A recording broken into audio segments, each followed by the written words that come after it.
5 दशमी, दशमी जानते हो, 5 दशमी, कोई सी भी 5 दशमी आप चुन लीजिए, परंतु वो दशमी अमावस्या के पहले वाली नहीं होना चाहिए, वो पूर्णिमा के पहले वाली दशमी।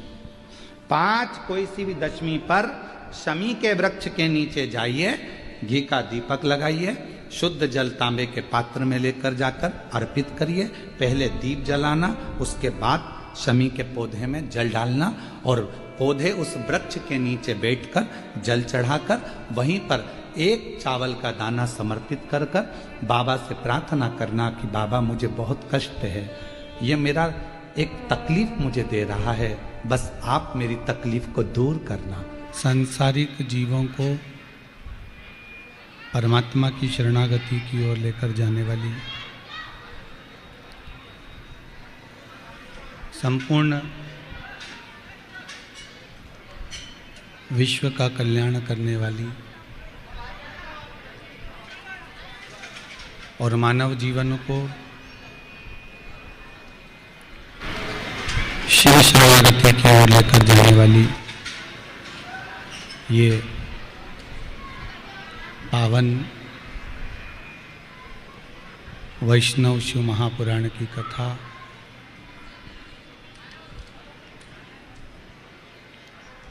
खरगोन नगर के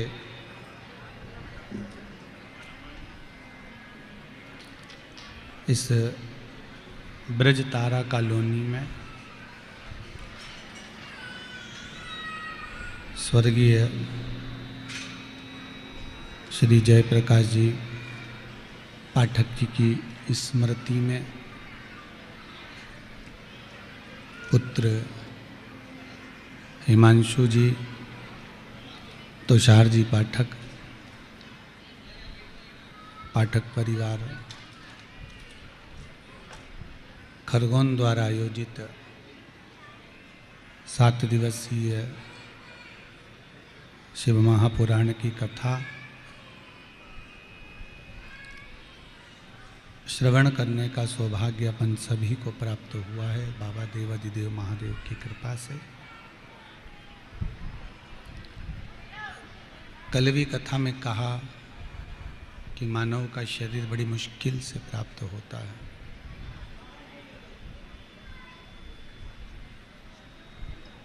ना जाने कितने कितने जन्म हमारे निकल गए होते हैं और प्रत्येक जन्म में हम भगवान की एक ही बात कहते आए हैं कि केवल अगर देना तो एक बार मानव का शरीर देना, मानव का जीवन देना।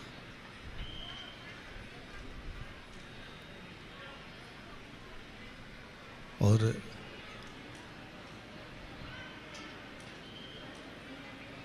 मानव का शरीर दो, मानव का जीवन दीजिए, और मानव का शरीर दिया तो साथ में एक कृपा कर दीजिए कि भगवान की अविरल भक्ति हमको प्रदान कर दीजिए। अगर मनुष्य का शरीर मिल जाए, मानव की देह प्राप्त हो जाए, मानव का शरीर प्राप्त हो जाए और मनुष्य की देह मिलने के बाद हम भगवान से ये प्रार्थना करें कि हमको शरीर अगर मनुष्य का दिया है तो फिर साथ में इतनी कृपा जरूर करो कि हम आपकी भक्ति कर सकें, हम आपका भजन कर सकें।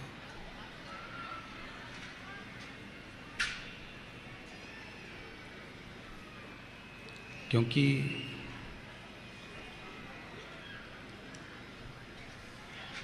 अगर मनुष्य का शरीर मिल भी गया, मानव का शरीर मान लो अगर प्राप्त भी हो गया और शरीर प्राप्त होने पर अगर भजन नहीं कर पाए, भगवान का स्मरण नहीं कर पाए, तो फिर ये मानव का शरीर पाना ही बेकार है। एक कठिन है मनुष्य का शरीर और दूसरा कठिन है भगवान का भजन। बड़ी मुश्किल से तो शरीर मिलता है, और अगर शरीर मिल भी गया तो बड़ी मुश्किल से भगवान का फिर भजन हो पाता है।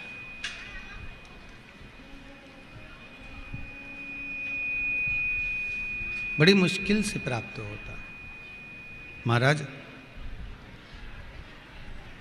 कहीं योग संयोग है, कहीं भगवान की कृपा है, कहीं भोलेनाथ जी की करुणा, कहीं दातार की दया, कहीं विश्वनाथ शंभु शंकर की करुणा, भगवान शिव की कहीं दया है, और उस दया के बल पर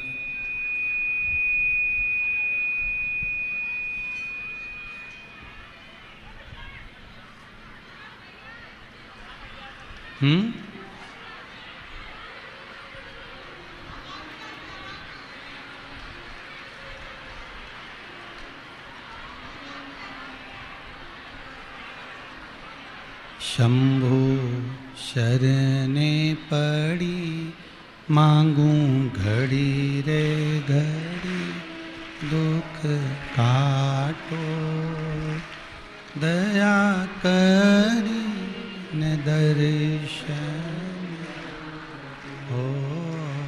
शंभु शरणे पड़ी मांगू घड़ी रे दुख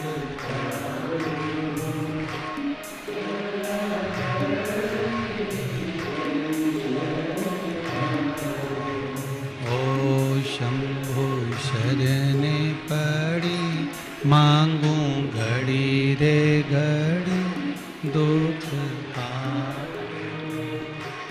दया करी न दर्शन आपो। शंभु शरणे मांगू दुख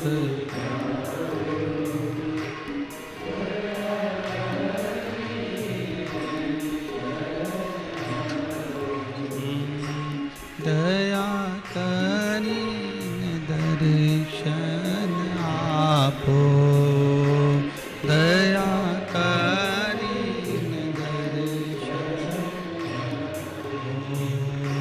शंभु शरणे पड़ी मांगू घड़ी रे घड़ी दुख काटो, दया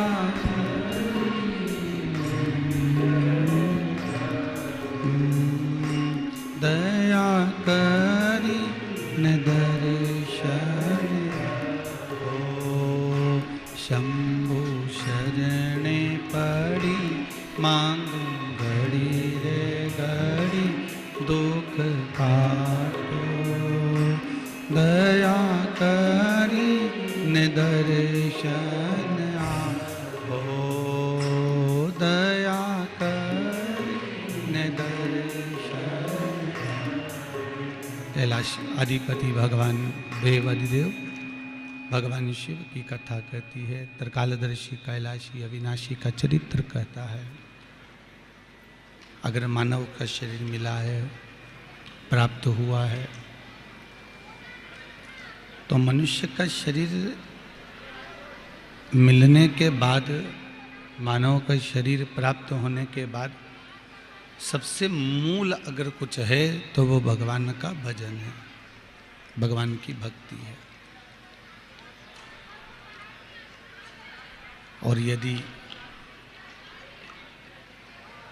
84 लाख योनियां काटने के बाद में 84 लाख योनियां काटने के बाद भी अगर मनुष्य का शरीर मिल गया और उसको हमने भगवान के स्मरण में, भगवान की भक्ति में, भगवान के नाम जाप में, भगवान के कीर्तन में नहीं लगाया तो यह मानव का शरीर बेकार है। फिर इस शरीर की कोई मूलता नहीं है, इस शरीर का कोई महत्व नहीं है। फिर एक बात अपने जीवन में हमेशा उतार कर रखिए। अपने जीवन में एक बात को हमेशा उतार कर रखो कि 2 कारणों से मनुष्य का शरीर प्राप्त हुआ है। इस मानव शरीर को प्राप्त करने का 2 कारण है। एक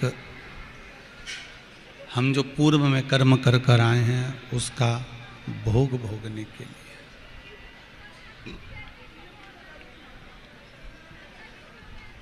पूर्व का जो हमने कर्म किया है उस कर्म का भोग भोगने के लिए ये मानव का शरीर मिला है, और दूसरा मानव का शरीर मिला है भगवान का भजन करने के लिए।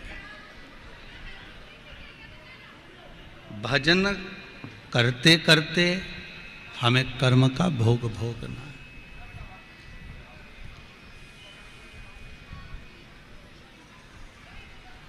भजन को करते करते हमें कर्म के भोग को भोगना है। तो भजन करते करते कर्म का भोग क्यों भोगना है? शिव महापुराण की कथा कहती है हम जितना जितना भजन करते जाते हैं कर्म का भोग हमें बहुत कुछ भोगना रहता है, पर हमारे को काल भी आता है, बहुत तकलीफ़ें भी आती हैं, कष्ट भी आता है, रोग भी आता है, बीमारी भी आती है, पर कर्म का भोग भोगते भोगते जब हमारी भजन की मात्रा बढ़ जाती है, हम भजन को जब बढ़ा देते हैं, स्मरण को बढ़ा देते हैं, भगवान की भक्ति को बढ़ा देते हैं, तो हमारा जो पूर्व का कर्म का भोग हमको जो भोगना रहता है वो धीरे धीरे धीरे धीरे धीरे धीरे वो कम होते चले जाता है और हम भगवान की शरणागति की ओर बढ़ते चले जाते हैं। डीले कम करो थोड़ा। भगवान की शरणागति की ओर हम बढ़ते चले जाते हैं।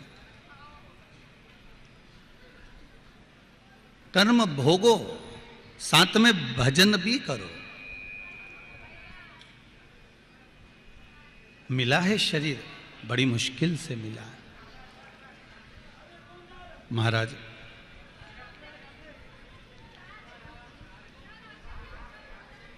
कल तक अपन ने परम भगवदीय वैष्णव मां वृंदा का चरित्र श्रवण करा था। एक परम भगवदीय वैष्णव और हुए जो भगवान नारायण के भी भगत थे और शिव के भी भगत थे। भगवान शंकर की भी भक्ति उन्होंने करी है।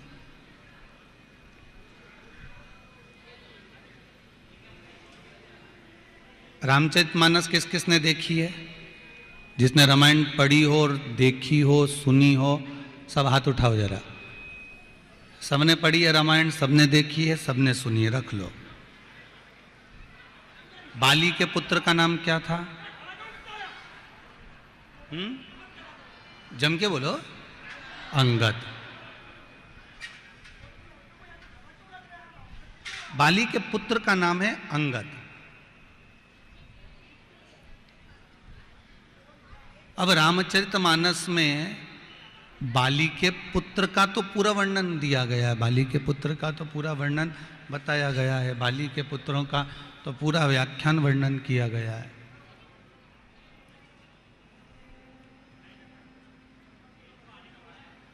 पर जो भक्ति का रसिक था, जो भक्ति का बलवान था, वो था सुग्रीव का बेटा। किसका बेटा था वो? सुग्रीव का बेटा। अब बाली के बेटे का नाम तो आपने बता दिया रामचरितमानस में से कि अंगद था। अब सुग्रीव के बेटे का नाम क्या था?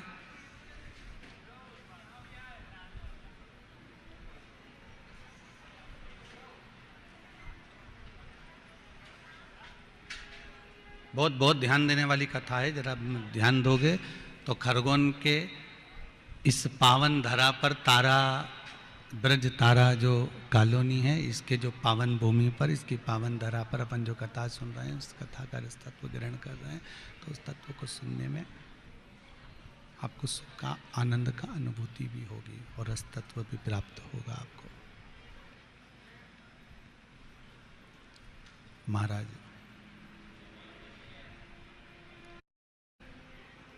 घर में 4 बेटे हैं आपके, 3-4 पुत्र हैं, भगवान भरोसे है। आज 3-4 पुत्र हैं घर के अंदर, और वो 3-4 जो पुत्र हैं उसमें जो आगे आगे बढ़कर काम कर रहा है लोग उसको जानते हैं।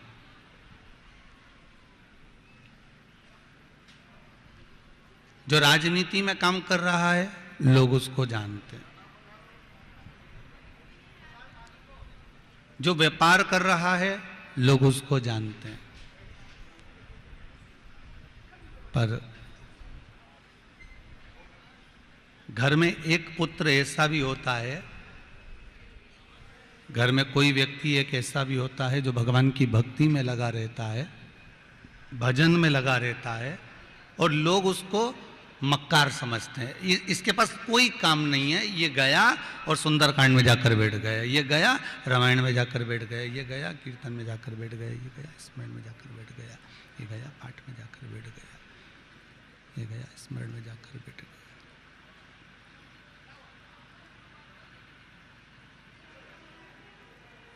इसको लोग मक्कारी समझते हैं। मतलब ये कोई काम नहीं कर रहा है, ये कोई काम कर नहीं रहा है।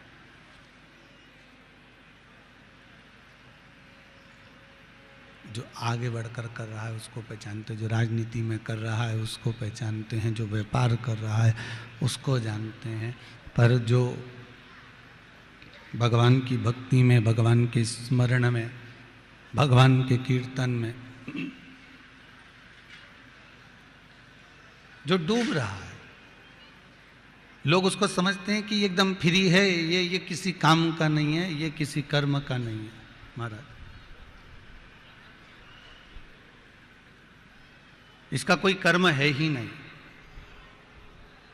रामचरितमानस में जिस अंगद ने जाकर लंका में पांव जमाया, जिस अंगद ने जाकर लंका में अपना चरण दबाया, लंका में जाकर जिसने उपद्रव मचाया, उसको तो सब जानते हैं। पर एक परम भगवदीय वैष्णव और था जो युद्ध नहीं चाहता था।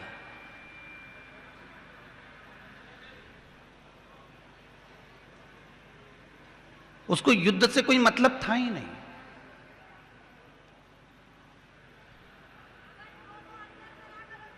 उसको युद्ध से कोई मतलब नहीं है। उसको तो केवल एक चीज से मतलब है कि कैसे भी राम की भक्ति, भगवान की भक्ति, शिव की भक्ति प्राप्त हो जाए। बाली का पुत्र अंगद था जिसने उपद्रव मचाया, लंका में जाकर पांव जमाया, युद्ध भी करा, लोगों को मारा भी सरी। पर सुग्रीव का पुत्र था दधिबल। क्या नाम था उसका? जम के बोलिए जरा। दधिबल। ये सुग्रीव का पुत्र है।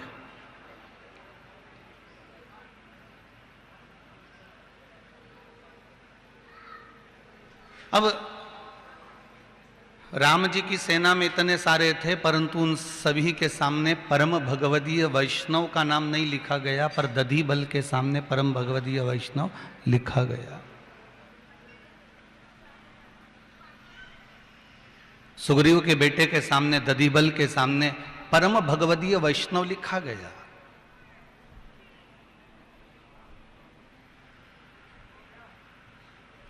और परम भगवदीय वैष्णव जब लिखा गया तो पूछा गया कि ये अंगद बाली का पुत्र है, इसने युद्ध करा, राम जी की ओर से सेना लेकर खड़ा रहा, सब कुछ करा, तो इसके आगे परम भगवदीय वैष्णव क्यों नहीं लिखा? और दधिबल के आगे परम भगवदीय वैष्णव क्यों लिखा? क्या सुग्रीव किष्किंधा के राजा बने थे इसलिए उनके पुत्र के नाम के आगे परम भगवदीय वैष्णव लिख दिया गया? और अंगद बाली का पुत्र था इसलिए उसके नाम के आगे परम भगवदीय वैष्णव नहीं आया?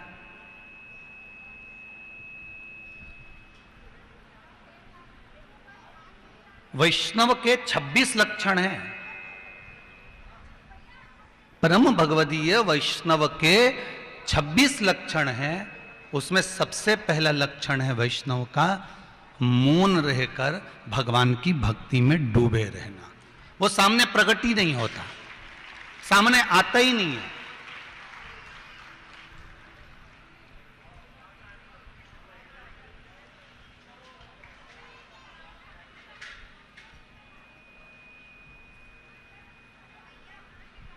प्रेम का सबसे बड़ा कपट क्या है? आप लोग उत्तर दें जरा, खरगोन वालों जरा बड़े प्रेम से उत्तर दीजिए कि प्रेम का सबसे बड़ा कपट क्या है?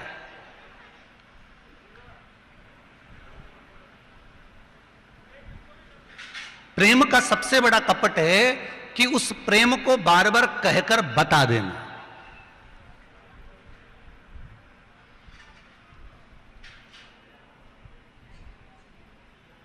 प्रेम का सबसे बड़ा कपट है कि नयनों में जो अश्रु प्रेम के भरे हुए हैं, वो प्रेम के अश्रु नयन में भरे रहने दो।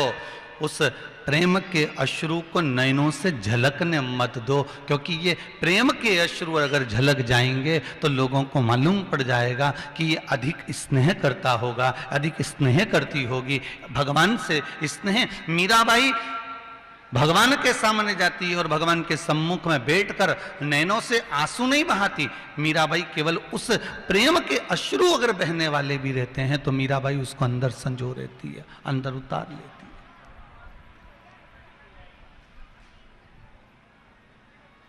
प्रेम का कपट यही है कि हम प्रेम को सम्मुख में प्रकट कर दें। और वैष्णवों के 26 लक्षण में से सबसे पहला लक्षण है कि शांत रहना, मौन रहना और भगवान की भक्ति में डूबे रहना। ये वैष्णव का सबसे बड़ा लक्षण है। 26 लक्षण है वैष्णवों के। उन 26 लक्षणों में से परम भगवदीय वैष्णव के 26 लक्षण में से एक लक्षण है शांत रहकर भगवान की भक्ति में डूबे रहना। किसी से कोई बात नहीं, किसी से कोई चित्त नहीं, जो बोल दिया ठीक है। जैसे श्रीमद् भागवत में आता है जड़ भरत का चरित्र। बड़े भाई ने कहा जाओ खेत पे से चिड़िया उड़ाओ, चिड़िया उड़ाने गया। चिड़िया उड़ाते उड़ाते उसके मन में आ गया कि राम जी को खेत है, राम जी की चिड़िया है, कौन उड़ाए? तो उसने नहीं उड़ाया। घर आ गया, बड़े भाई ने लात मारकर निकाल दिया। लात मारकर निकाला, राजा राहुगण ने उसको पालकी में लगा लिया। पालकी उठाकर चला, सामने चीटा आ गया, चीटे को लांगा, लांगा तो राजा राहुगण पालकी से नीचे टपक गया। श्रीमद् भागवत में लिखा है राजा राहुगण नीचे गिर गया। अब जब राजा राहुगण पालकी से नीचे गिर गया, नीचे टपक गया, गिर गया, उसको क्रोध आ गया, तो जड़ भरत ने पूछ लिया कि आप कहां जा रहे हो? तो उसने कहा मैं अपने गुरु जी का दर्शन करने जा रहा हूं। इतने में जड़ भरत ने ज्ञान की बात कह दी कि अगर गुरु का दर्शन करने जा रहे हो और पालकी में बैठकर जा रहे हो तो इसका कोई महत्व नहीं है। परमात्मा का दर्शन करने जाओ, गुरु के दरवाजे जाओ, तीर्थ जाओ या भगवान की चौखट पर जाओ, तो किसी की जान दुखा कर मत जाना, किसी को परेशान कर कर मत जाना। अपने शरीर से बने तब तीर्थ करने के लिए जाओ। आपको कथा में कहा था, इंदौर वाली कथा अगर आप लोगों ने टीवी पर सुनी होगी तो उसमें कहा था कि जब तक आपका शरीर चले और जब तक आपके घर में चले तब तक सारे दान पुण्य धर्म कर लो। जब तक आपका शरीर चले, जब तक तीर्थ कर लो, भजन कर लो, दान कर लो, पुण्य कर लो, सत्कर्म कर लो। और जब तक तुम्हारे घर में चले तब तक तुम्हें जो करना है सब कर लो। भजन, दान, पुण्य, संकीर्तन, भजन, कीर्तन, भागवत, रामायण, गीता, शिव महापुराण, जब तक तुम्हारे घर में चले तब तक तुम बड़े प्रेम से कर लो। क्योंकि जिस दिन तुम्हारा शरीर चलना बंद हो जाएगा तो तीर्थ नहीं कर पाओगे, कथा में नहीं जा पाओगे। और जिस दिन तुम्हारे घर में चलना बंद हो जाएगी उस दिन तुम कभी भागवत, रामायण, गीता नहीं करवा पाओगे। उस दिन तुम केवल उनके अधीन हो जाओगे। जब वो बोलेंगे तब कुछ होगा। तुम भले मन में सोच के बैठो कि मुझे सत्यनारायण की कथा करवाना है, मुझे भजन करवाना है, मुझे ये करवाना है, ये अलग प्रश्न।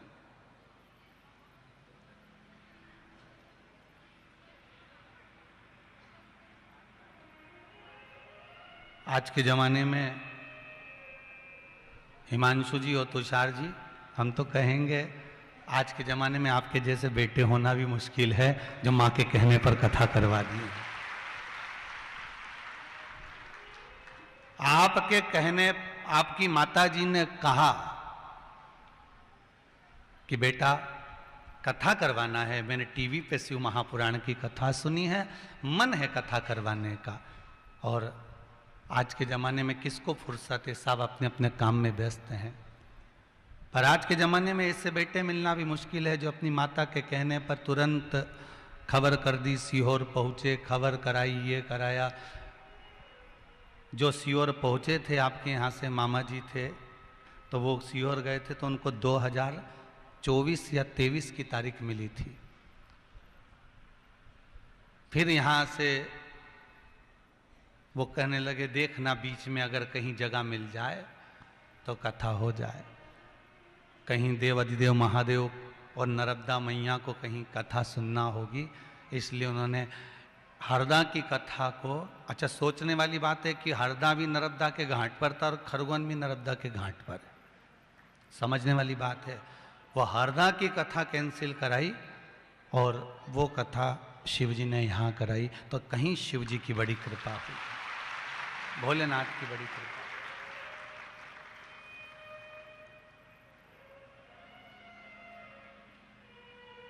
8 दिन में हिमांशु जी, तुषार जी, पाठक परिवार और पूरे खरगोन को फिर कह रहा हूं, 8 दिन में इतनी व्यवस्था करना किसी अच्छे के बस की बात नहीं है दादा, बहुत मुश्किल है, बहुत मुश्किल।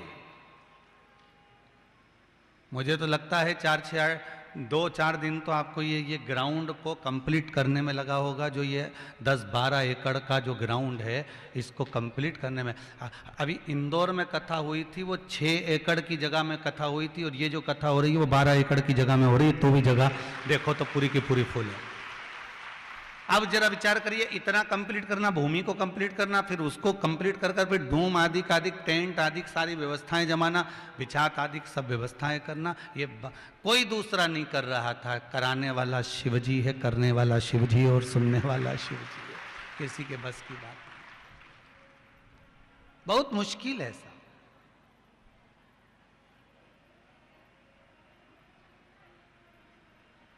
भरत जी राजा राहुगण को ज्ञान उपदेश दे रहे हैं कि तुम्हें पैदल जाना चाहिए और तुम पालकी में बैठकर जा रहे हो। अर्थात वही बात कर रही है कि शरीर चले तब तक तीर्थ कर लो, शरीर चले तब तक कथा में जाकर बैठ जाओ, और तुम्हारे घर में चले तब तक सारे दान पुण्य धर्म संकीर्तन सत्संग सब कर लो। और तुम्हारे घर में चलना जिस दिन बंद हो जाएगी तो 5 रुपया भी अगर गठरिया में से खोल के दोगी ना, तो जगदम्बा की दृष्टि वहीं रहेगी, वो देखती रहेगी कि डुकरिया क्या दे रही है।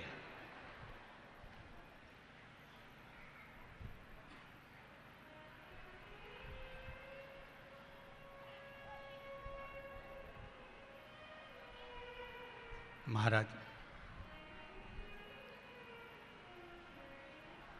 जो भगवान की भक्ति में डूबा रहता है, जो भगवान के भजन में डूबा रहता है, जो भगवान के अविरल भक्ति में डूबा रहता है, जैसे भरत जी महाराज भगवान की भक्ति में डूब गए। उन्होंने कहा राम जी का खेत है, राम जी की चिड़िया। अब ये भगवान की भक्ति में ऐसे डूब गए कि बड़े भाई ने इनको मूर्ख समझा, पागल समझा, नाम रख दिया जड़ भरत। जड़ मतलब पागल। और भगवान की भक्ति में पागल होना प्रमोशन है और समझदार होना डिमोशन है। बहुत ध्यान देना महाराज, अगर पागल होना प्रमोशन है, समझदार होना डिमोशन है। अगर आप भगवान की भक्ति में पागल हुए हो, भगवान के भजन में पागल हुए हो, भगवान के स्मरण में पागल हुए हो, भगवान की भक्ति में अगर आप पागल हो गए हो, तो फिर ये आपका प्रमोशन है। वृंदावन में एक मंदिर है, पागल बाबा का मंदिर। कौन कौन गया है, जरा हाथ उठाओ। गए हो सब लोग? हाँ, रख लो। अगली बार जाओ तो खरगोन की 2-4 की ओर पकड़ के ले जाओ। तो उसमें क्या दिक्कत है? अपने को जाना चाहिए। तो वृंदावन में एक मंदिर है पागल बाबा का, उस मंदिर में नीचे दर्शन करो तो लिखा हुआ है दरवाजे पर, इससे जोरदार मंदिर ऊपर है, 50 सीढ़ी चढ़ के ऊपर जाओ, दर्शन करो। दर्शन करने के बाद लिखा इससे जोरदार मंदिर ऊपर है, और ऊपर चढ़ गए। कितने मंजिल हो गई? फिर लिखा इससे जोरदार मंदिर ऊपर है, और ऊपर गए। पागल बाबा के मंदिर पे और चढ़ गए, फिर वहां लिखा था इससे जोरदार और ऊपर है। 9 मंजिल का मंदिर है। सीढ़ी चढ़ा के, हाँ बड़ी भरवा के ऊपर पहुंचा दिया आखिरी में, और एक पत्थर पे लिखा था नीचे उतर जा, काहे को चढ़ा है।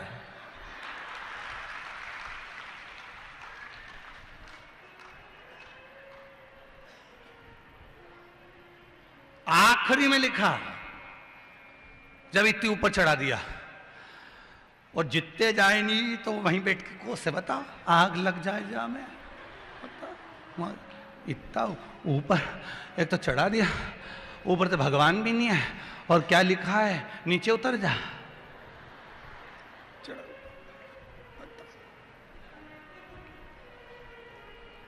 जब मंदिर का नाम ही है,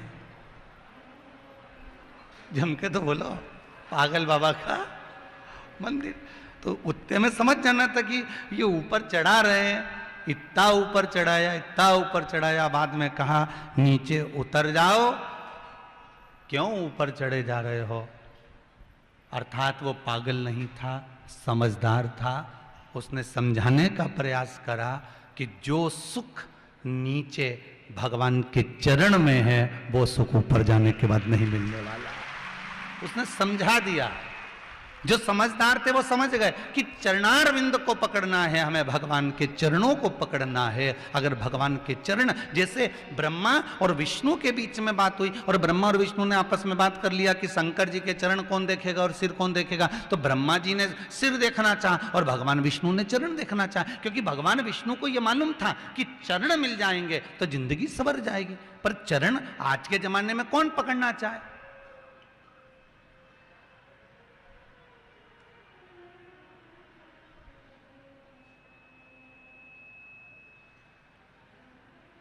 लोग तो चरण अगर पकड़ते हैं तो मरने के बाद जितना जोरदार चरण पकड़ते हैं उतना चरण तो कभी जिंदगी में नहीं पकड़ते। जब लाश पड़ी रहती है ना बॉडी, तो घर की बहुएं तक घूंघट करके अल्लाती अल्लाती नई नई डिजाइन में चिल्लाती चिल्लाती आए, दो चार लोगों से पकड़ के लाए, चरणों में पकड़ कर माफ कर देना माँ, क्षमा कर देना, मैंने कहीं गलती करी हो तो क्षमा कर देना। ऊपर से डोकरी बोल रही अभी रुक जा 13 दिन हो जाते फिर बताऊंगी थारे, अभी कई बताऊंगी।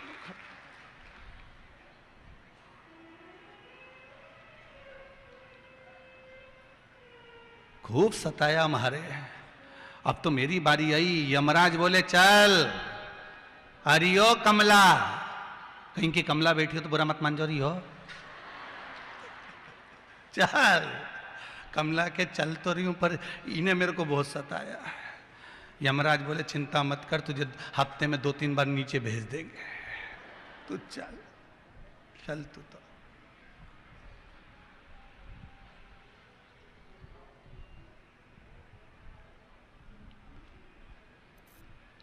हम कई बार बोले एक आध बार शंकर जी मिल जाएंगे तो उनसे एक बात करना है, और बात करके कुछ भी फालतू की बात नहीं करना, अपन को तो एक ही बात करना है, प्रभु ये जो सिस्टम है ना तुम्हारा ये बंद कर दो कि आज करोगे तो कल भुगतना पड़ेगा, परसों भुगतना पड़ेगा, बाद में भुगतना पड़ेगा। तुम तो आज का निपटारा आज करो।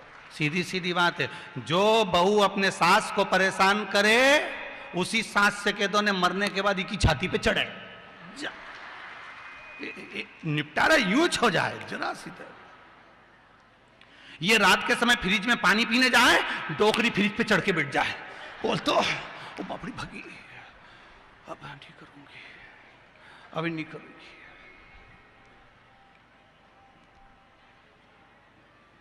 ये रात के सोए, डोकरी छाती में पलंग के पास में है, रामेती, अरे ओ रामेती, रामेती के कहां से आ गई टुकरिया, प्राण छूटे। वैसे तो बहुत पहले का समय और आज का समय में अंतर है। पहले लोग बाद में भुगतते थे, आज के समय में तो लोग हाथ की हाथ भुगतते हैं।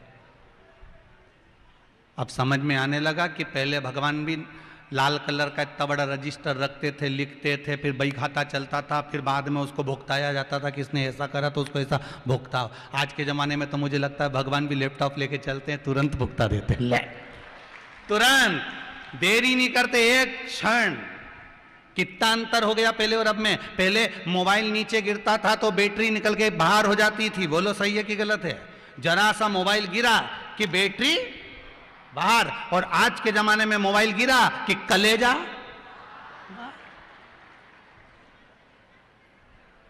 कितना अंतर आ गया, तुम देखो तो सही। जमाने में पहले मोबाइल गिरे ने बैटरी बाहर हो जाती थी, आज के जमाने में जरा सा मोबाइल गिर गया, बाप रे, देखना स्क्रीन तो नहीं गई, देख रहे भगवान बचा लिया।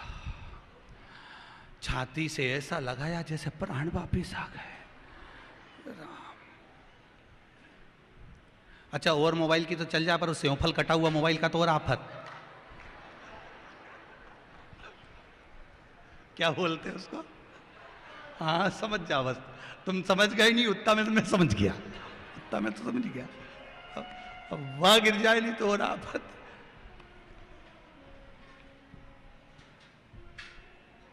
महाराज शिव कथा कह रही है।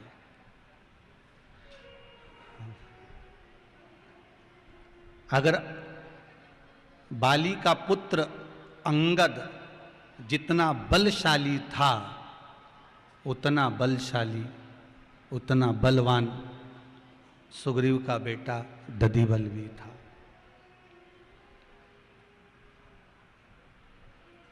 उतना बलशाली दधिबल भी था, पर दधिबल परम भगवदीय वैष्णव था, इसलिए थोड़ा शांत था, थोड़ा मौन था, चुप था,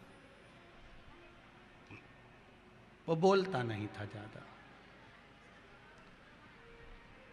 वो भगवान की अविरल भक्ति में डूबा रहता था। शंभु शरणे पड़ी मांगू घड़ी रे घड़ी, दुख काट दया करी न दर्शन। दधिबल शांत रहकर भगवान के भजन में, भगवान के स्मरण में, भगवान की भक्ति में डूबा रहता।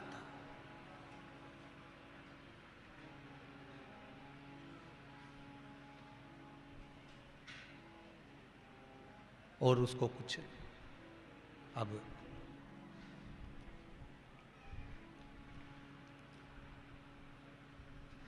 रावण की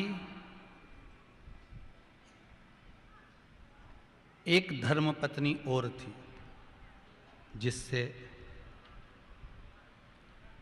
एक पुत्र उत्पन्न हुआ था जिसका नाम था नरंतक।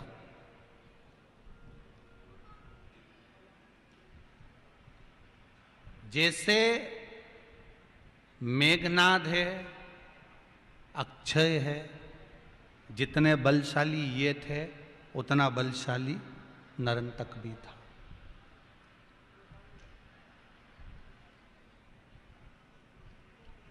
उतना ही बलशाली ये नरंतक रावण का पुत्र भी था। जैसे बानरों में बानर के पुत्र सुग्रीव के पुत्र दधिबल को लोगों ने कह दिया था ये किसी काम का नहीं है, ये तो भगवान के भजन में लगा रहता है, स्मरण में लगा रहता है, कीर्तन में लगा रहता है, मंत्र जाप में लगा रहता है, ये किसी काम का नहीं। इसको लोग पूछते नहीं थे। होता है ऐसा, आपके साथ भी होता होगा, जो ज्यादा भजन में लगा रहता है, कीर्तन में लगा रहता है, स्मरण में लगा रहता है, नाम जाप में लगा रहता है, लोग उसको ऐसे हल्का समझते हैं। हो जाता है।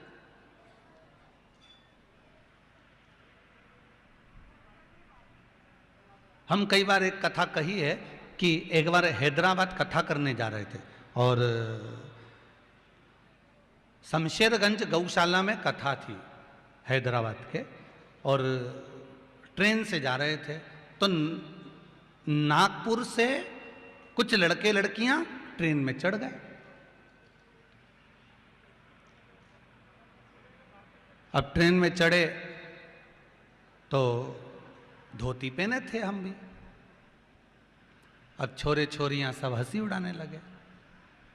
अब हंसी उड़ाने लगे तो उसमें कुछ लड़के कॉलेज के जो थे उन्होंने बच्चियों की ओर देखा, लड़कियों की ओर देखा, उन्हीं के साथ आए थे और वो हंस हंस कर एक प्रश्न किया, गुरुजी हमको आपसे एक बात करना है, आप कहाँ जा रहे हो? हमने कहा हम शमशेरगंज गौशाला हैदराबाद में कथा है। अच्छा आप कथा करते हो? हमने कहा। उनके साथ एक लड़का और था, उसने आप कथा करते हो? मैंने कहा नहीं, कथा करने वाले के सींग होते हैं।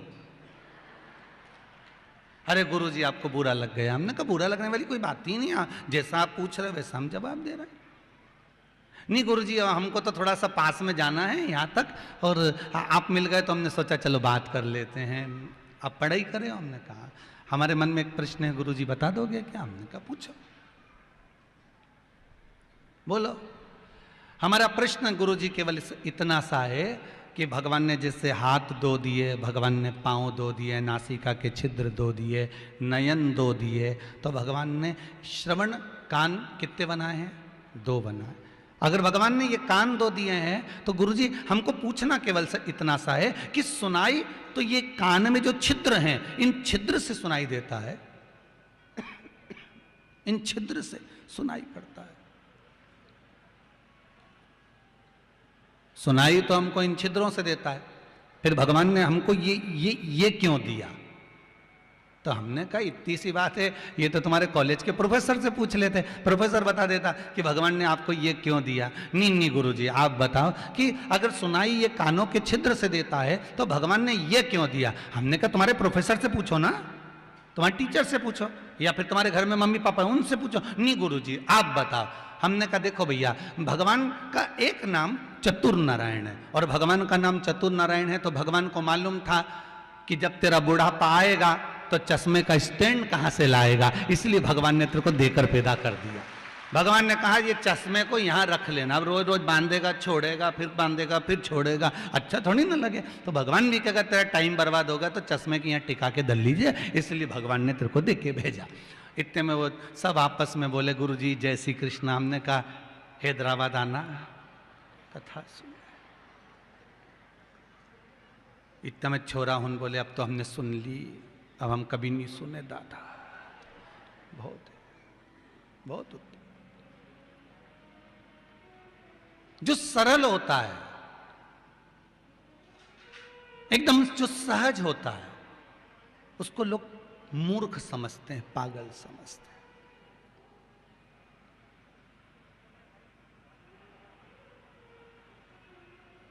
कल हमारे पाठक जी एक बच्चे से मिलवाए, वो बच्चा 2 दिन से रोज आ रहा था, तो पाठक जी बोले ये रोज 2 दिन से आ रहा है, गुरुदेव इससे मिलना है। अब लोग वो पूछा तो वो रो रहा था, वो सीधा था, सरल था। जो सहज होता है, जो सीधा होता है, सरल होता है, लोग उसको पागल समझते।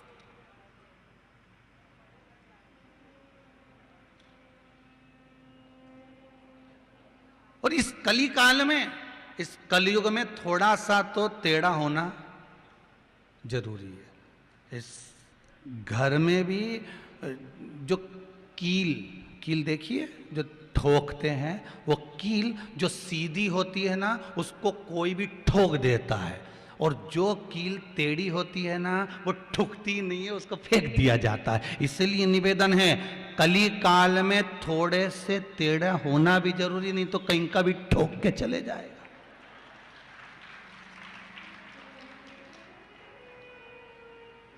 जिसकी मर्जी पड़ेगी ना वही हथौड़ी उठाए नहीं ठोक दे। सीधी कील तो कोई भी ठोक दे, पर टेढ़े का तो ठोको।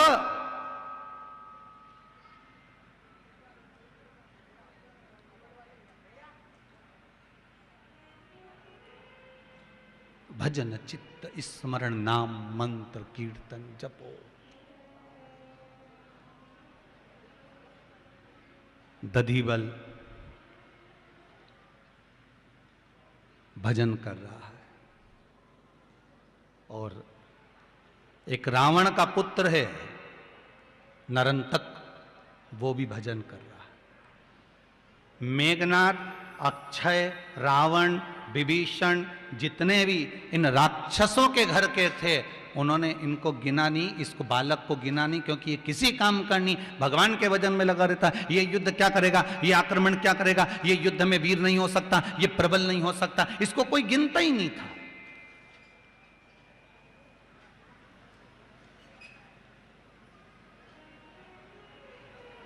इसको कोई नहीं गिन रहा।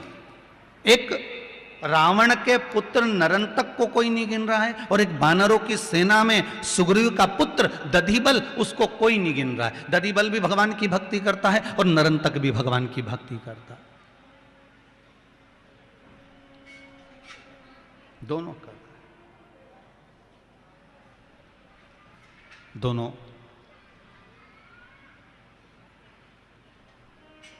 नरंतक शिव उपासक है और ददीबल भगवान विष्णु का उपासक है। दोनों, एक परम भगवदीय वैष्णव है तो एक शिव पद्धति का भगवान शंकर का उपासक, वो भी वैष्णव ही है।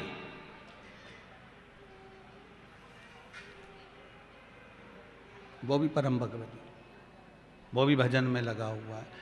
डम डम डमरू वाला बड़ा है मत वाला, डम डम डमरू वाला बड़ा है मत वाला, ओ डम डम डमरू वाला बड़ा है मत वाला, डम डम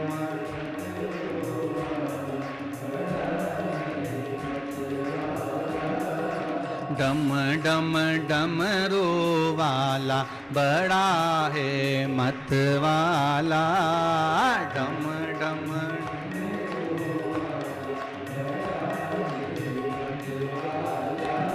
ओ डम डम डमरू वाला बड़ा है मत वाला, डम डम डमरू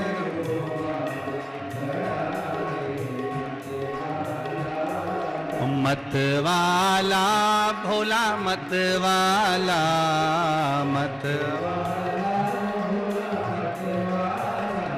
ओ मत वाला भोला मत वाला, मत वाला अरे डम डम डमरू वाला बड़ा है मत वाला, डम डम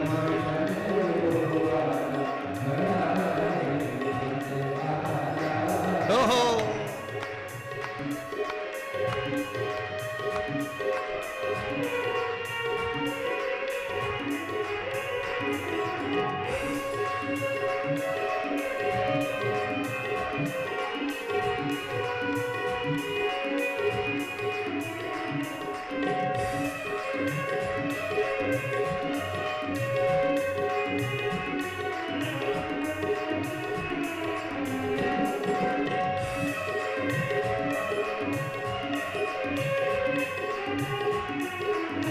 आओ से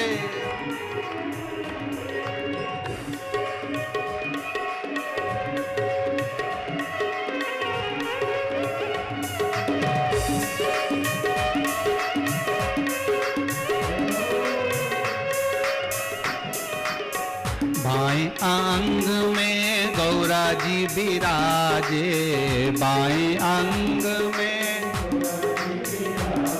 ओ बाएं अंग में गौरा जी विराजे, बाएं अंग में ओ गौरा जी विराजे, ओ गौरा जी विराजे, बाएं अंग में गौरा जी विराजे, बाएं अंग में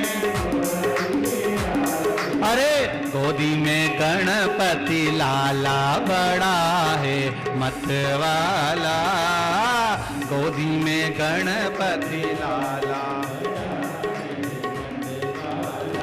अरे डम डम डमरू वाला बड़ा है मत वाला, डम डम डमरू वाला बड़ा है मत वाला, जय हो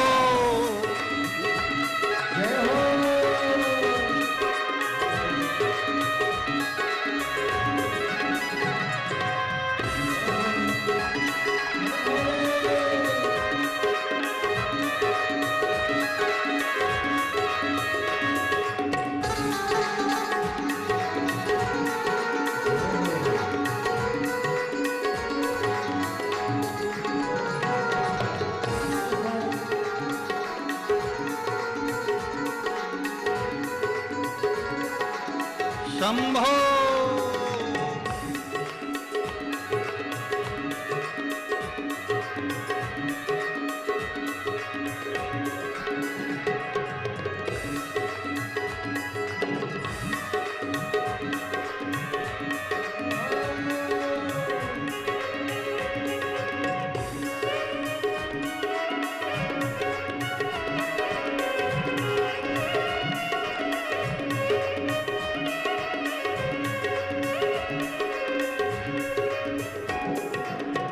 काले नाग का पड़ा है जनेऊ, काले नाग का पड़ा है जनेऊ, ओ काले नाग का पड़ा है जनेऊ, काले नाग का पड़ा है जनेऊ, पड़ा है जनेऊ, पड़ा है जनेऊ, ओ पड़ा है जनेऊ, पड़ा है जनेऊ, ओ काले नाग का पड़ा है जनेऊ, काले नाग का पड़ा है जनेऊ, ओ नाग गले में काला बड़ा है मतवाला, नाग गले में काला बड़ा है मतवाला, अरे डम डम डमरू वाला बड़ा है मतवाला, डम डम डमरू वाला बड़ा है मतवाला, अरे डम डम डमरू वाला बड़ा है मतवाला, डम डम डमरू वाला बड़ा है मतवाला, ओहो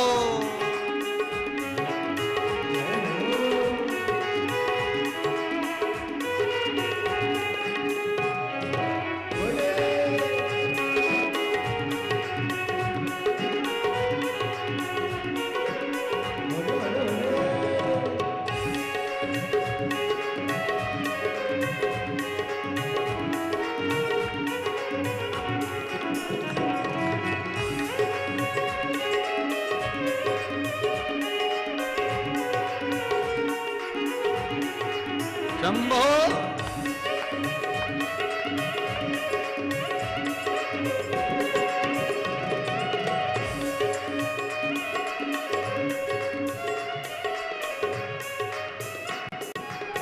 रहने को चाहिए मंदिर शिवालय, रहने को चाहिए मंदिर शिवालय, ओ रहने को चाहिए मंदिर शिवालय, रहने को चाहिए मंदिर शिवालय, मंदिर शिवालय, मंदिर शिवालय, ओ मंदिर शिवालय, मंदिर शिवालय, ओ रहने को चाहिए मंदिर शिवालय, रहने को चाहिए मंदिर शिवालय, ओ पीने को भंग का प्याला बड़ा है मतवाला, पीने को भंग का प्याला बड़ा है मतवाला, अरे डम डम डमरू वाला बड़ा है मतवाला, डम डम डमरू वाला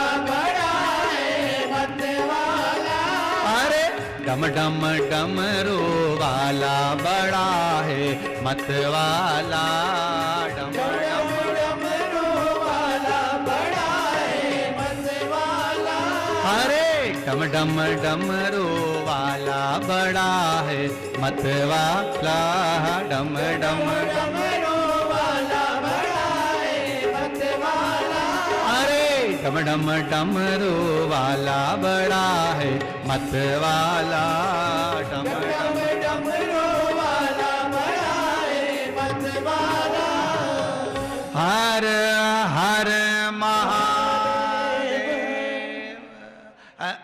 ऐसे नहीं, ऐसे करने से तो गाड़ी के सामने खड़े हो गए तो गाड़ी रुक जाएगी।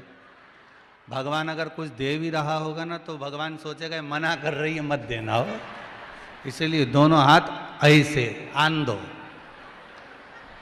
हाथ ऐसा होना चाहिए, हर हर महा, वो देने वाला बेटा। अच्छा भगवान का नाम ही महादेव, भगवान आगे का तो सुनते ही नहीं, महा तो सुनते ही नहीं है, दे आधा अधूरा ही रह जाए।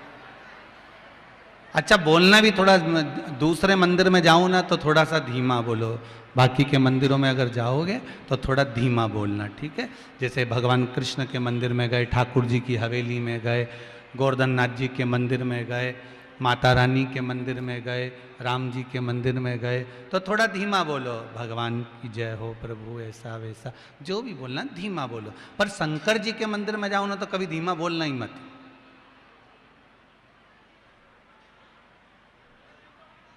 ओमकारेश्वर गए हो?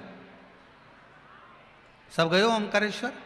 अच्छा, महाकालेश्वर, ठीक है। शिव जी के जितने मंदिर में जाओगे ना तो आप दर्शन कर रहे होगे ना आराम से, इतने में देखना पीछे से कहीं का चिल्लाती हुआ आएगा, बम बम बम। भगवान, घबराहट हो गई, कौन आया? शिव मंदिर में धीरे तो बोलता ही नहीं है, जो बोले वो तेज। तो किसी ने पूछा, भगवान ये बताओ कि शंकर जी के मंदिर में लोग इतना चिल्ला चिल्ला के क्यों बोलते हैं? तो शिव महापुराण की कथा कहती है कि शंकर जी बहुत ऊपर बैठते हैं कैलाश पे। जो व्यक्ति पानी की टंकी पे चढ़ा हो और तुम नीचे से आवाज लगा रहे भेरू भेरू भेरू, भेरू कोई सुनेगा? जब तुम जम के चला भेरू, फिर वो सुन लेगा, आवाज लगाएगा क्या हुआ। फिर तुम क्या, नल नहीं आए तो कुछ सुने? जब जम के चिल्ला के बोलो तो सुने। उसी तरह भगवान बहुत ऊंचा बैठता है कैलाश पर। जब तुम दोनों हाथ उठाकर जम के बोलते हार हार, जितने टीवी पर कथा सुन रहे हो आस्था चैनल पर, और जितने मोबाइल पर सुन रहे हो, जितने फेसबुक यूट्यूब पर सुन रहे हो, 2 मिनट मोबाइल नीचे रख के तुम भी हाथ उठाकर बोल लो। और जितने टीवी के सामने बैठे वो भी हाथ उठाकर हार हार महा। भगवान शिव ओघड़दानी, वो सुनता है। तुम जहां बैठकर बोलोगे वो सुनेगा।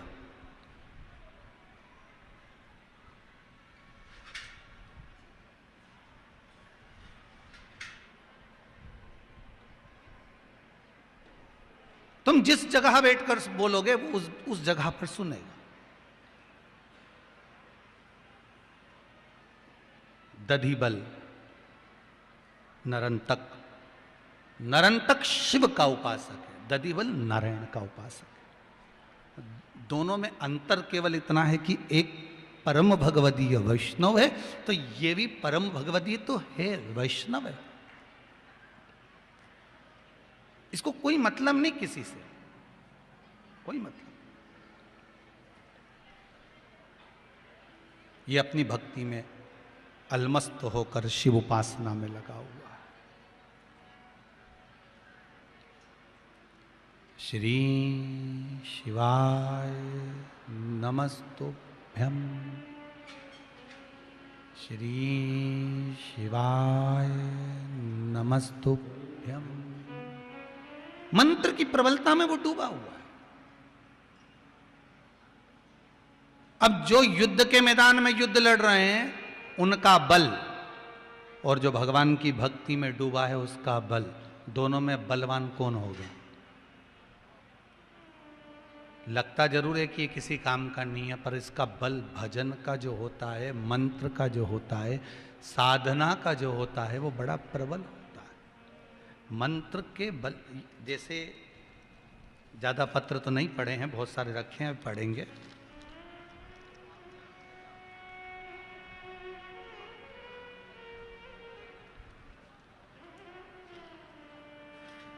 ममता संतोष कुमार जी अग्रवाल झिरनिया से आए हैं। कहाँ हैं आप? ही हैं? बाबा ने कृपा करी, माइक दो जरा।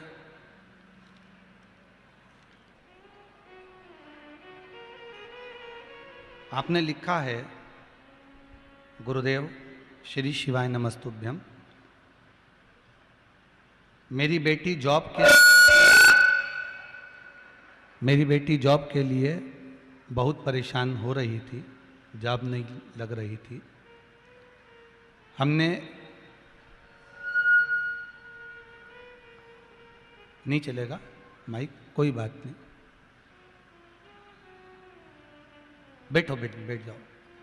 हमने बहुत प्रयास करा पर जॉब नहीं लगी। आखिरी में टीवी पर शिव महापुराण की कथा श्रवण करी और कथा सुनने के बाद एक गंगा जल वाला जो उपाय बताया था वो करा। उसके बाद मेरी बेटी की जॉब एक अच्छी कंपनी में लग गई है। ये पत्र है। बाबा की कृपा, आपको बहुत बहुत बधाई। बाबा करुणा करें। युद्ध के मैदान में लड़ना एक अलग बात है, उसकी वीरता में रहना एक अलग बात है। पर शिव महापुराण की कथा कर रही है कि भगवान की अविरल भक्ति में लगे रहकर जो प्रेम, जो बल मंत्र का है, जो बल भगवान की विद्या का है, जो बल भगवान के भजन का है, उसे प्राप्त करना एक अलग बात है। एक प्रश्न और बहुत जोरदार है। वैसे तो पत्र सभी सुंदर है महाराज।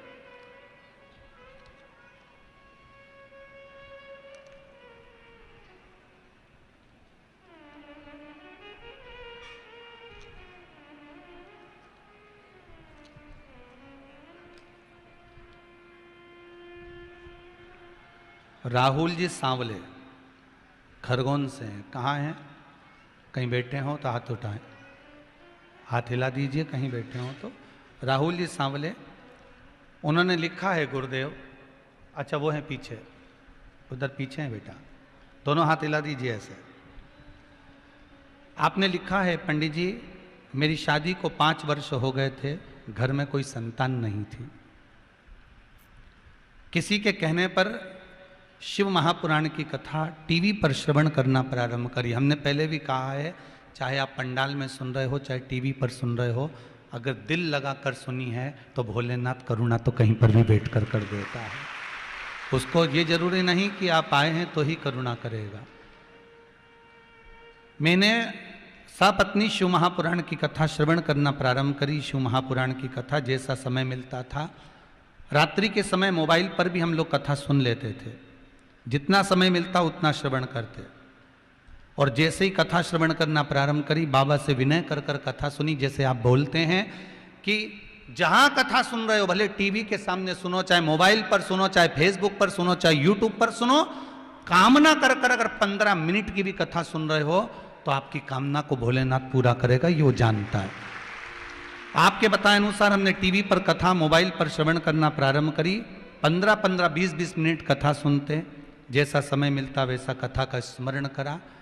कथा सुनने के बाद 3 महीने के बाद बाबा महादेव ने मेरी धर्म पत्नी की गोद भर दी और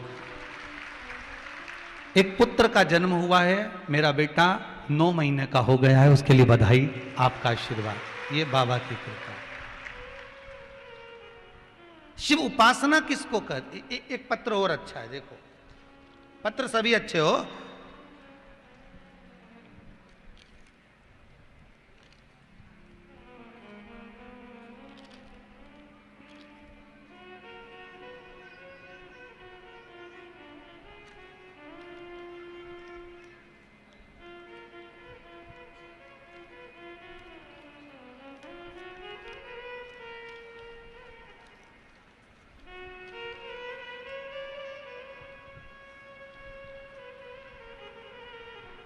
श्रीमती गंगा डालूराम जी पाटीदार खरगोन से हैं। कहाँ बैठे हैं, जरा हाथ हिलाएंगे? आप हैं? एक बार दोनों हाथ हिला दीजिए। बहुत बहुत साधुवादता। आपने लिखा है, गुरुदेव छोटे मोटे काम तो मेरे महादेव, जब से मैं कथा सुन रही हूँ तब से देवाधिदेव महादेव की इतनी कृपा है कि टीवी के सामने बैठकर कथा सुनते मैं जो कामना करती हूँ, बाबा देवाधिदेव महादेव मेरी कामना पूर्ण कर देते हैं। ये महादेव की कृपा है। पर बाबा ने एक काम इतना बड़ा कर दिया कि मैं बाबा का एहसान कभी जिंदगी भर नहीं भूल पाऊंगी। भगवान एक काली मिर्च वाला उपाय जो आपने प्रथम में बताया हुआ है, वो मैंने अपने बेटे से करवाया। और सीए की पढ़ाई कर रहा था, उसको भी लग रहा था कि निकलना बड़ा मुश्किल है, पर वो काली मिर्च वाला उपाय जो आपने बोला था वो मैंने करवाया। मेरा बेटा 21 वर्ष की आयु में बाबा देव अधिदेव महादेव की कृपा से सीए बन गया है। ये बाबा की कृपा है। आपने एक बात बड़ी सुंदर लिखी है कि सब दूर से आस खत्म हो गई थी कि बन सकता है। लोग कहते थे कोई बनेगा, सीए बनेगा, कोई पढ़ाई करेगा। फिर निवेदन करता हूं, जहां सब जगह से पट बंद हो जाएं, द्वार बंद हो जाएं, जब सब जगह से आस समाप्त हो जाए, तब मेरे शंकर का विश्वास एक बार कर कर जरूर देखना। बैठो बहन बैठो, एक बार शिव का विश्वास जरूर। बहुत सारे पत्र इसमें किसी ने लिखा है कि एक बहुत बड़ी बीमारी हो गई थी, वेंटिलेटर पर पड़े हुए थे, 80% शरीर मस्तिष्क सब समाप्त हो चुका था। उनने भी अपना पत्र लिखा है, पर बाबा की कृपा ऐसी है कि बाबा ने ठीक कर दिया। होए पत्र,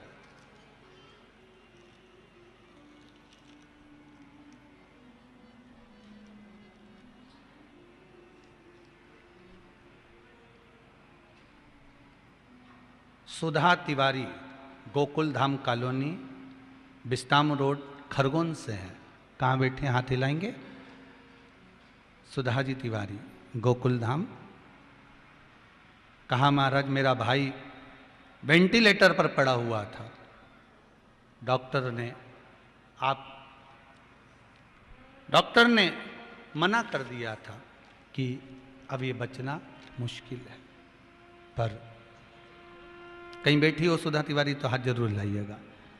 पर बाबा देव अधिदेव महादेव की कृपा ऐसी रही कि पशुपति व्रत करना प्रारंभ करा उसी समय, और पहला व्रत पूर्ण हुआ। और व्रत पूर्ण होने के 2 दिन बाद ही खबर आ गई कि तुम्हारा अब जो भाई की तबीयत है वो ठीक होना प्रारंभ हो गई है। ये शिव की कृपा।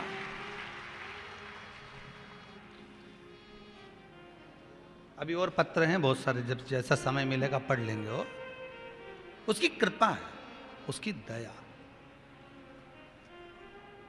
महाराज तेरे दरबार की बाबा निराली शान देखी है, तेरे दरबार की बाबा निराली शान देखी है। तुझे देते नहीं देखा, पर झोली भरी देखी है। शिव, हम फिर कह रहे हैं, पाठक परिवार पर तो भोलेनाथ जी की कृपा हुई है, पर साथ में जो इस खरगोन के आसपास के जितने गांव लगे हुए हैं, जितना शहर लगा हुआ है, इस पे भी शंकर की बड़ी कृपा हुई है, बड़ी करुणा हुई। कल पाठक जी बता रहे थे, गुरुजी खरगोन के प्रत्येक घर में 2-2, 4-4 मेहमान हैं, और खरगोन की जितनी होटलें हैं लगभग सबके कमरे बुक पड़े हुए हैं महाराज। लोग आराम से, किस्मत है आप लोगों का, भाग्य आप लोगों का। और जो इस कथा से वंचित रह जाएगा, जो भगवान के दरवाजे पर पहुंचकर हाजिरी नहीं लगा पाएगा, आज नहीं तो बाद में पछताएगा कि रह गई, मुझे जाना था 2 क्षण के लिए, जाना था मुझे। एक कमाई दुकान पर बैठकर जो कमाई कर रहे हो, दुकान पर बैठकर जो कमा रहे हो, वो अपनी पत्नी और अपने बच्चों के लिए कमा रहे हो। और इस पंडाल में बैठकर जो आप कमाई कर रहे हो, ये अपनी आप की कमाई है, जो अंत समय में काम आएगी। किसी दूसरे की कमाई नहीं, ये अपनी है। वो बीमा कंपनी का बीमा करवाओगे, रकम तुम जमा करोगे, और माल मिलेगा तुम्हारी पत्नी और तुम्हारे बच्चों को। बोलो सही है कि गलत बात है? कोई दूसरे को मिलने वाला है? पत्नी का बीमा होगा तो पति को मिलेगा, बच्चों को मिलेगा, पति का होगा तो पत्नी को मिलेगा, बच्चों को मिलेगा। और जिंदगी भर जोड़ जोड़ के तुम मर गए, 500 रुपए जमा करके महीने की किस्त जमा करना है, बीमे की 500 रुपया, 800 रुपया करना है, 1000 करना है, 2000 करना है, जोड़ जोड़ के तुम मर गए, और रकम मिली जगदम्बा को। तुम्हें क्या मिला? एक बीमा वो जिसकी रकम तुम्हारे मरने के बाद तुम्हारी पत्नी और बच्चों को मिलती है, और एक बीमा ये ब्रज तारा कॉलोनी में पाठक परिवार द्वारा कैंप लगाया गया है, ये बीमा का कैंप है, इसमें आकर एक बार बीमा करवा लो, इसकी रकम किसी दूसरे को नहीं मिलती, मरते ही अपने हाथ में आ जाती है।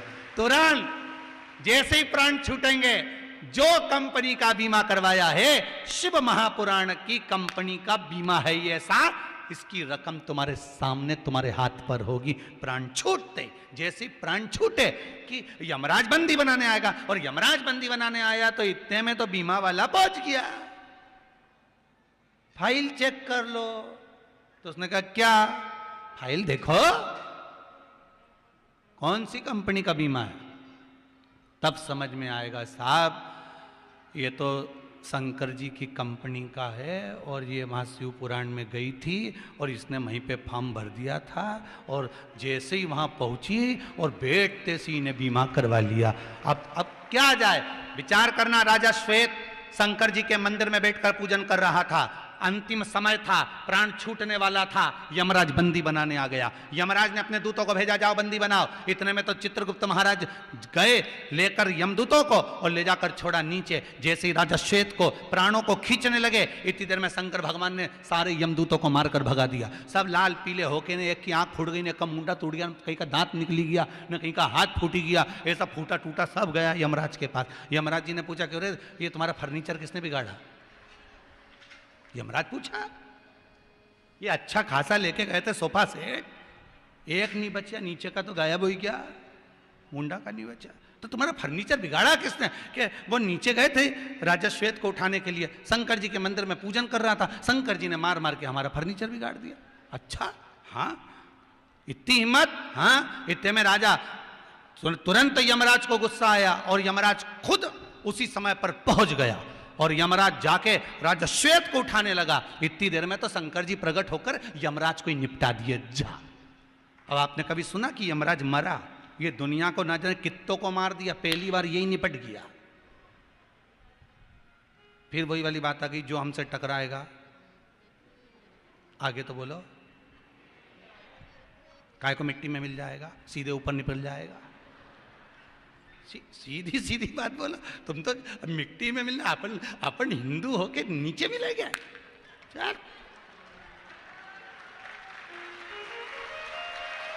काय को मिले?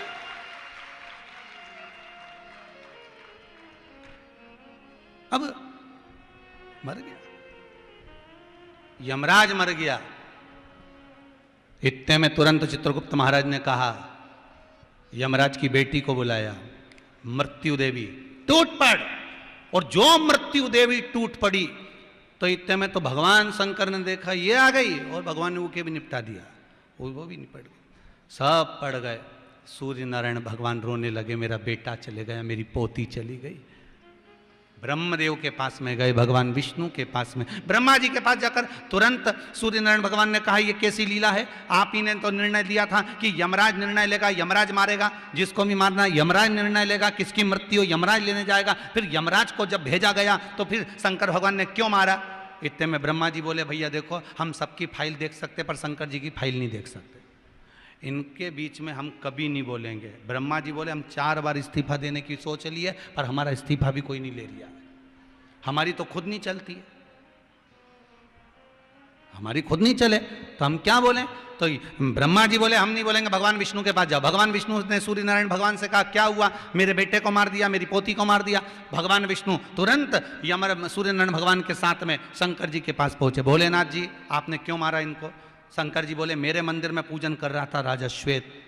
तो भगवान विष्णु बोले, उसका अंतिम समय आ गया था।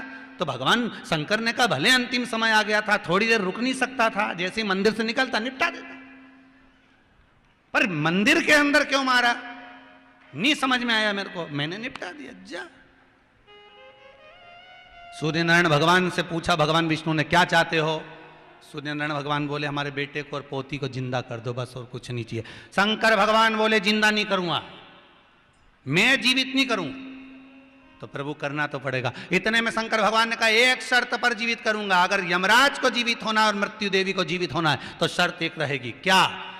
जो भक्त मेरी आराधना कर रहा होगा, मुझे याद कर रहा होगा, यमराज उसको उठाएगा नहीं, दूसरी बात, जब भी पृथ्वी पर आना, क्योंकि भगवान विष्णु बैकुंठ में रहते हैं, ब्रह्मा ब्रह्मलोक में रहते हैं, इंद्र इंद्रलोक में रहते हैं, शंकर मृत्यु लोक पे रहता है पृथ्वी में।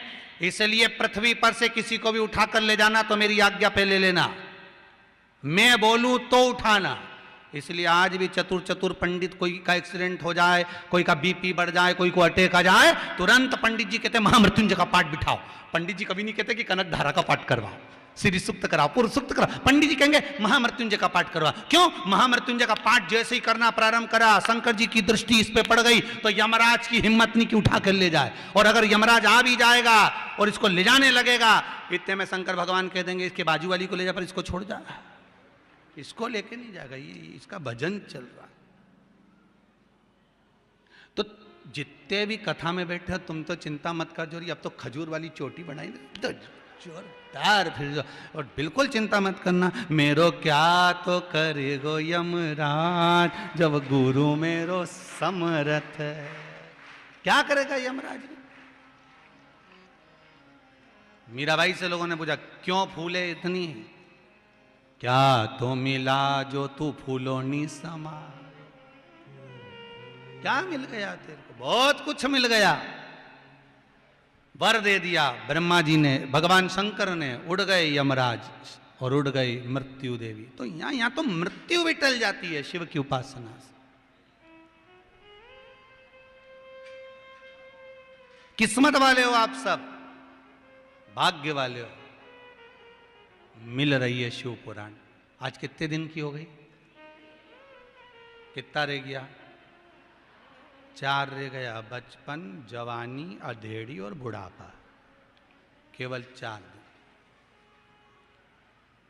और बचपन खेल में खोया, जवानी नींद भर सोया, बुढ़ापा देख कर रोया, सिराने मौत हंसती है। जाएगा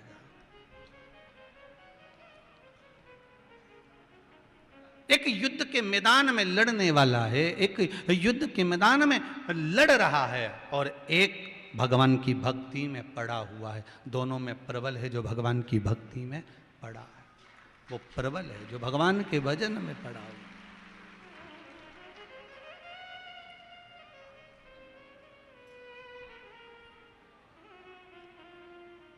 हमें घबराना नहीं। भगवान शिव के भजन में अगर आप जा रहे हो, भगवान शंकर की भक्ति में अगर आप डूबे हुए हो, शिव उपासना में अगर आप लगे हुए हो, शंकर की करुणा, शंकर की उपासना अगर आपको मिल रही है, तो जीवन का सुख प्राप्त हो।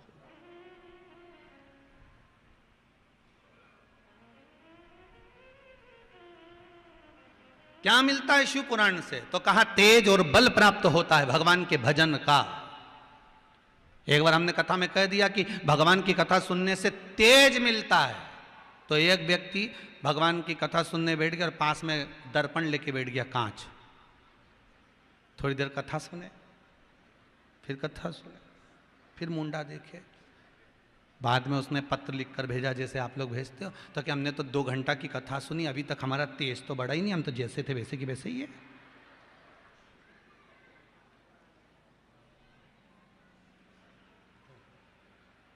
अरे भाई, भोजन करते से ही शरीर में खून आ जाता है क्या? अरे बोलो तो सही। जैसे ही तुमने रोटी मुंडा में डाली, बस रोटी में घी लगाया, नमक मिर्ची लगा के जो मुंडा में ली ने, वो गुट्टा ने, रोल ने, फिंगर जो मुंडा में गया, और बड़ा क्या शरीर, बड़ा क्या? तो खाते से ही क्या ब्लड बन जाएगा? नहीं ना, थोड़ा समय तो लगे।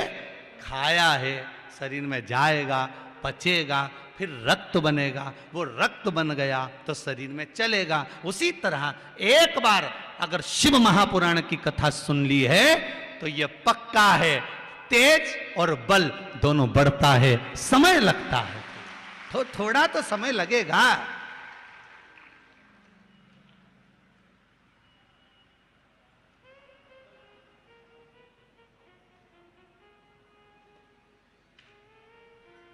थोड़ा थोड़ा समय तो लोगों ने बहुत बहुत डरा देते हैं लोग, मालूम इतना डरा। मैं शुरू में जब वो वैक्सीन लग रही थी ना तो लोगों ने इतना डरा दिया ने, तू इंजेक्शन लगवाएगी ना थारा तो हाथ ही काम नहीं करेगा, नहीं यूंच पकड़ी दे राम यूंच।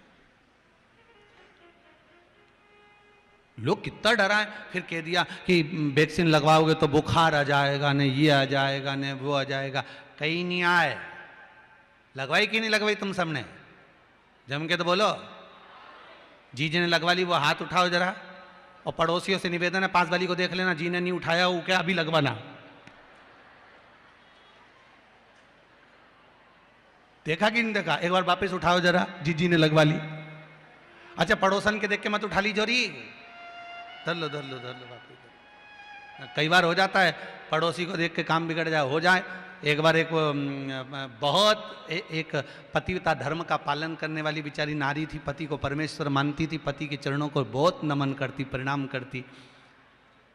एक दिन धान कूट रही थी, धान कूटते कूटते